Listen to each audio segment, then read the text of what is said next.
take inspiration from Paul Graham, who says that if you want to be a true innovator, you need to live in the future. You need to live in the future and then look back upon what's happening today. So and if you look at the future in terms of what is it that we see happening in the Internet of Things, and there's amazing stuff, right? So because most of the things that we actually look at today, like your Fitbits or your various other devices, these are all just sensor-driven devices. These are things with low intelligence and ability to do just a few things well. So from a computing perspective, I would like to compare that with the mainframe era, where you had a lot of terminals, which really, are dumb terminals. They don't really do much, right?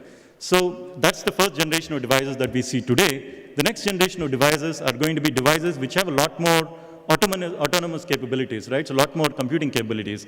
We're talking about, walking into a conference rooms and the chairs actually recognizing who you are, addressing you by name and walking towards you, right? So essentially that would be the client-server era probably of, how the things will, evolve, right?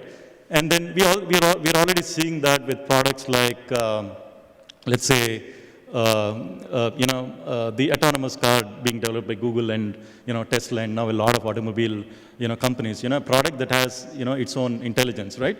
And the generation after that, we're going to actually see swarms of Internet of Things, communities of Internet of Things, where you have variety of things that are actually working together to achieve an outcome that have some intelligence built into their own product, and are also controlled by more intelligent beings in the cloud, right? And that's when you're expecting all kinds of hell to break loose. You're talking about deep AI and basically the machines taking over the world, and those kind of scenarios, right? So, but in the immediate future, I think it's quite exciting because almost every device that you look at, you can think of putting a chip and maybe some Wi-Fi baseband or some Bluetooth baseband in that and being connected to the cloud, right? So we're talking about there are products out there that allow you to create a connected toothbrush, connected watch, connected shoes, connected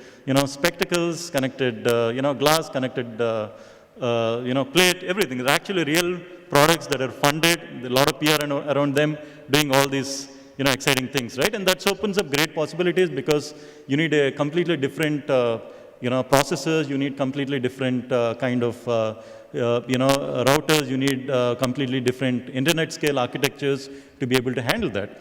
And if you look at some of those industry projections today, Gartner made a projection that by the end of 2020, we're going to have a $7.1 trillion market around the Internet of Things, and that's amazing. As fantastic as the number might appear, it could also be realistic because you're talking about just Apple hitting $1 trillion in revenue by that time. And the fun thing about Internet of Things is that it's not just about disrupting existing industries and coming up with new products. It's also about motivating or creating an opportunity for existing industries to reimagine themselves and come up with drastically new products, right? So if you look at most of these companies that are in the industrial manufacturing, industrial equipment area, the likes of Honeywell or Robert Bosch or GE, all of them will need to completely reimagine and reinvent their hardware and make it intelligent and club it with software, right? So it basically calls for complete reimagination of everything that we touch. Everything that we touch that doesn't have biology, I'm sure that's going to be an Internet of Thing, down the line.